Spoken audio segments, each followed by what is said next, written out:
Hey guys, Phil here, part 2 of my discussion about Rails and the new technology called Hotwire. Let's get into putting it into a real app. Hey guys, Phil here again, Zonmaster, other things, talking about Rails, and today's kind of part 2 of my look into Hotwire. Hotwire, as I said before, is a way of sending HTML. It's a very clever name, is HTML over the wire, Hotwire, H-O-T wire. And it's for us Rails developers who want to have the HTML generated on the back end and sent complete over the wire, as opposed to sending something like JSON that would be rendered by another kind of view framework, let's say like React or Vue or whatever, on the front end. So it's a Rails solution for that. And last time I kind of showed you a little bit about it, about how it works and everything. But this time what I want to do is get a little application up and running with it and show you some of the practicalities. Again, I'm not doing a chat application. I'm doing something where the code or the data would be updated from another process, let's say, and people looking at the web page would want to have their information updated, like if it was a dashboard, if you're looking at orders or something like that. So here we go. Let's flip over. So I created the app last week called Hotwired, and we're just going to take a look at that now inside of VS Code. And well, first thing, because we want to have an app that looks half decent, let's make this bootstrappable, or let's have Bootstrap as a framework here. So this might be a little extra bonus tip on how to install Bootstrap. And we're going to add, using Yarn, Bootstrap, jQuery, and Popper. So yes, once again, we still have to have jQuery as well as Stimulus and all the other stuff. So we've added those in using Yarn, and let's take a look at our application.js. And what we need to do is simply import Bootstrap. And then we are going to need to import a style sheet application. That's it, application, because it'll figure it out. We can or cannot put semicolons at the end there. I think the style these days that the kids use is to not do that. So we're pulling in this something called style sheets application, which is not here. So we're just going to create style sheets application.scss, and in that, this is because we want to. We need to import the actual Bootstrap goodies, which we can say Bootstrap SCSS Bootstrap. So this will pull in the actual CSS from the Bootstrap node module. I know I'm off on a tangent here because this has nothing to do with Hotwire, but just for your information, if you look at node modules down here, inside of that is Bootstrap, and inside of that is the actual compiled. I'm not going to do anything fancy with Bootstrap, so we're just getting the thing in there. So we need to create this file just to be nicely, we could actually put this line of code in the application.js because we're just including it. But to be nice, we're going to put it into a style sheet. So there we go. Done that. Okay, so that'll have Bootstrap installed, and we'll see that in a second when we get to the actual thing, actual stuff. So what we want to do now, we're going to kind of continue on the theme that I did in some other ones. We're going to do, let's clean up this stuff. We're going to create a library book, and we're just going to look at some statuses of the library book.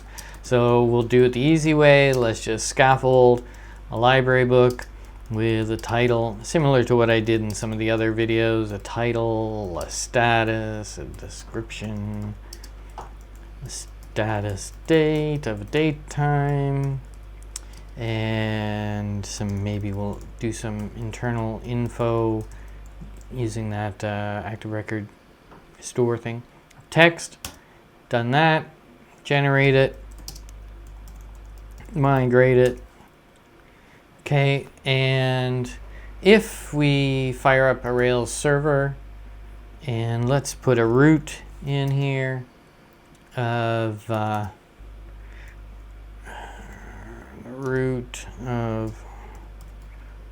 good God, library books index, and we go over here and take a look at localhost. Have a good think about it. There we go, library books. You can see that this is actually Boots. If I just double check that, it's, yeah, got the Bootstrap stuff in there. So yeah, we're looking at Bootstrap. And first thing I want to do, I'm going to change this. I really hate that. Div class equals container. Okay. So we get a little bit of space, breathing space. Okay, so this is the standard, Rails app. It gives you a table. Standard Rails app index gives you a table with the stuff in there. And so we're not going to do any of that. Let's take a look at index of library books. And okay, library books, no. We shall not be doing this. Goodbye. So, easiest thing, again, this is another little tip that I don't know when this happened, library books. If I say that, now we're returning, if we look at the controller, we know that we're going to return all the library books into this, variable at library books. Now, if you do this, render at library books, let's create a library book just so we can see what I'm talking about here.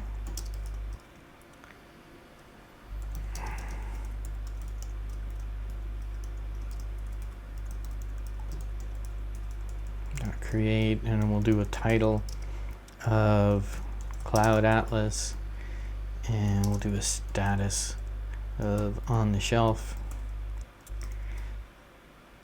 So we have a library book. Now, if we skip over, this is the way it was before. No point in me pointing at the screen, you can't see that.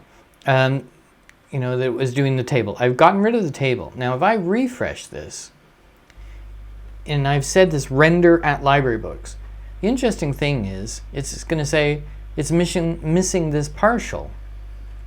So I guess this is some kind of auto magic happening inside of Rails, that if you say render a collection, it will look for a partial that is the name of that object, and it will render that out. So to show you what I mean, here we have inside library books, we're going to create a new partial, a library book HTML ERB. And I have some code that I prepared earlier, so you don't have to have the pain of watching me type. It looks like that. And that's just a card, with a library book title and so on. And notice I'm not defining this anywhere. And now if we refresh that page, it's used that partial. And I guess what it's doing when you do something like this, it's saying take this collection, iterate over this collection. I haven't delved into this, so I'm not exactly sure, but iterate over this collection. Each object in that collection, find the show partial, for want of a better word, of that, pass in the object that you're dealing with as that named partial, in this case library book, and let the partial deal with it. So it's very interesting.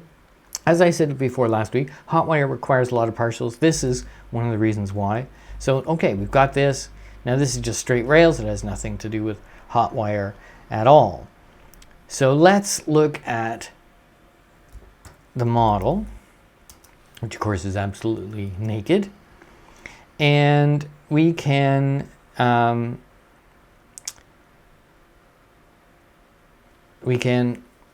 add a broadcast in here. Now this is one of the things I would say, rightly, some people kind of complain about, is that should you be doing this inside of a model? Because I'm going to explain after I type here. Because this is essentially saying in the model you're pushing something to the front end.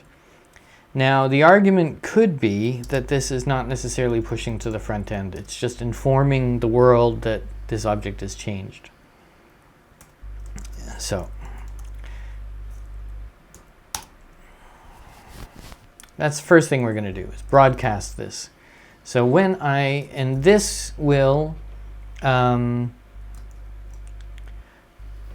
this will, whenever this object is changed, it will be passed in itself, and it will publish itself out on action cable.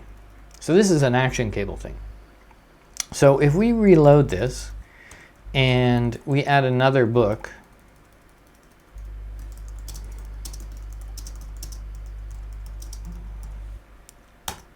we can see that action cable is broadcasting the library books, and it's actually already doing it. It's using the partial that we said, everything. So in a sense, we're done, right?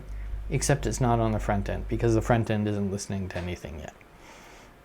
So let's add to the index HTML. Let's get some Hotwire stuff in here. So first thing we do is use TurboStream from, and as we saw, it was called library books. So that's the name of the stream that you're sending out. And we better do that, otherwise it won't get written to the page. So that's this, or this, target name, library books. And so it's going to already stream, but it doesn't know where to stream, and that's where turbo frame tag library books do.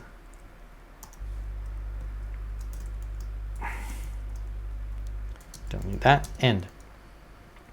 So what it's doing here is, okay, we're saying stream from library books. And that's it. I mean, we don't need to do the rest of this stuff technically, or essentially, because this page will then get data from the library book stream. It's like an action cable when you're listening to, or any publish subscribe thing, when you're listening to a queue. So what we're saying here is listen to the queue library books. Now, the next one is for the kind of auto magic. And this says create a frame. Remember before we talked about how it uses these kind of pseudo iframes that are really just divs. Create a frame, library books, and whenever stuff happens, stuff it inside that frame. So of course, when we refresh, it's just a general refresh. And if we look on the page, we have the turbo frame, which is this. Like I said, it's just a div, a glorified div, turbo frame with an ID of library book. So the DOM element is actually turbo frame, not div, but the ID is library books, which is this thing here. And what will happen is everything will get replaced inside. The line above is the stream, is the action cable stream saying listen to that stream with it's got the signature and everything like that. So now, if I go and, okay, maybe I don't have to have it so big. If I do it like this, and if I now create another book here, Zardoz, and There we go. If I create it, holy cow, there it is. It showed up. So essentially, we're done, right? That's it. Now we'll get into the problems. Now, if I look at the library book, which is Zardoz, update, and let's set the status to be on loan, because, you know, Zardoz is a very popular book. By the way, if you're interested in Zardoz, I have another channel where I talk about my collecting of science fiction memorabilia. Status, date, time current. Okay. So that's interesting. It didn't change the status. If I refresh the page, it's different. And we can see that it broadcast to library books. So what happened? Okay, so you can see that it didn't update. Now, why didn't it update? And that's because when we do some kind of update, where is it? You can see that it flashed, maybe you can see that it flashed up here, so it got some kind of information. But what it's looking for is this target of library book 3. And if we look at this div, it doesn't have anything. It doesn't know that this is library book 3. And that's because inside of our partial, we need to have another turbo frame tag. And it's exactly that. Turbo, same thing, turbo frame tag. But this time, we need it for the library book. And turbo frame tag 2,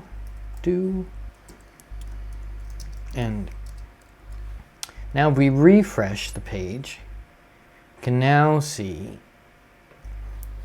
that this whole div that we had before is wrapped in another turbo frame. So we have two frames here. We have the turbo frame outside of the whole thing, which is of the collection, turbo frame ID of library books. And then we have turbo frame for each element, which is a library book with its ID. You can customize that if you want, but for now, the default is just to do that. So now, let's get another library book, because we've already, well, no, let's just change this one back to being on the shelf.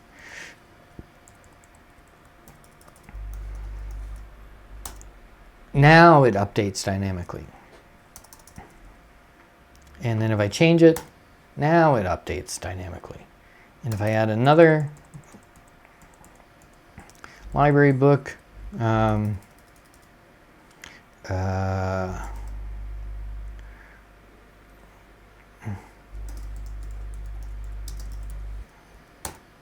it adds, and I can change it to be, so we're done, right?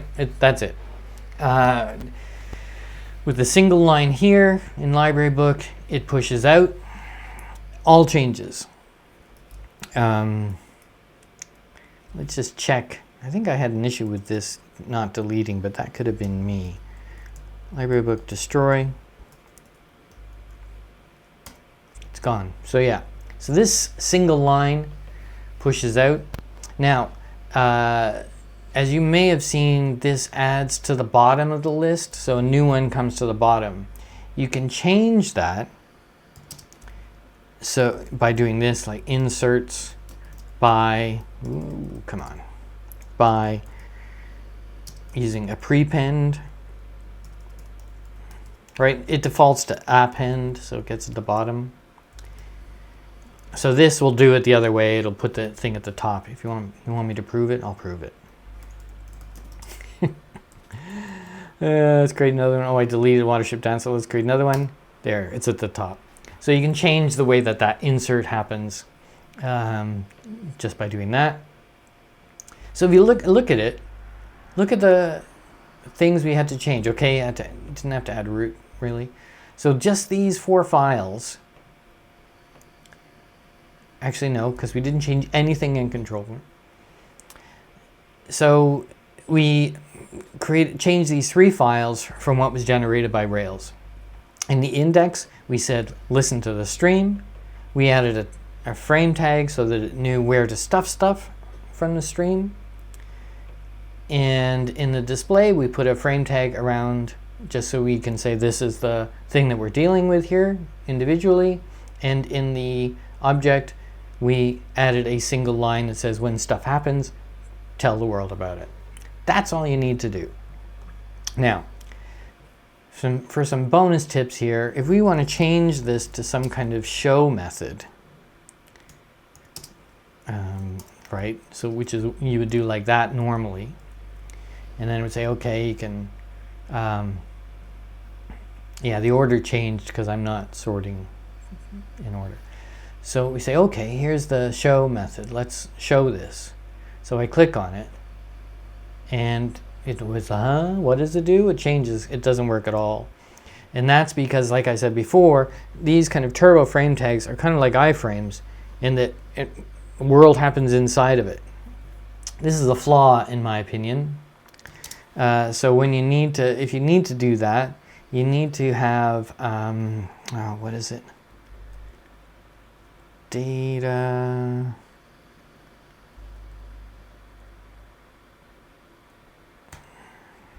Turbo frame. This might be wrong. Of top. If you know, if you've ever written HTML and when you do a link, you know that you can do top or blank or something like that. I think this leaves a bit of a bad taste in my mouth about. So now if we do it and we click on it, okay, now it goes to the show. Yeah, I'm not a huge fan of that, but okay, it is what it is for now. I never tried that. I wonder what happens if you say blank. Nothing. Okay, so if you can only say top, all right. Anyway, so that's the one thing that so far that I found that I don't particularly like about Hotwire. But other than that, I mean, that's pretty cool. In such a short time, we have a dynamically updating website like that. We don't have to worry about it. We didn't have to change anything on the back end. And you can add this to a much more complicated application quite easily. That's it for this part of Hotwire on Rails. I'm going to change my screen so I can talk to you properly. So, if you find these kinds of things useful, I really appreciate it if you hit the, the like and the subscribe and the bell notification, or you watch other videos. That's supposed to be the big thing. If you go on and watch some other videos of mine, that would really be helpful. I'm going to keep on doing these. I'm trying for once a week, but life's busy. But I really appreciate all the comments and everything that I've gotten from you people out there. And let's see you next time in another Ruby on Rails tutorial. I might be doing a book review or a business video as well. So see you soon, whatever it is. Thanks for watching.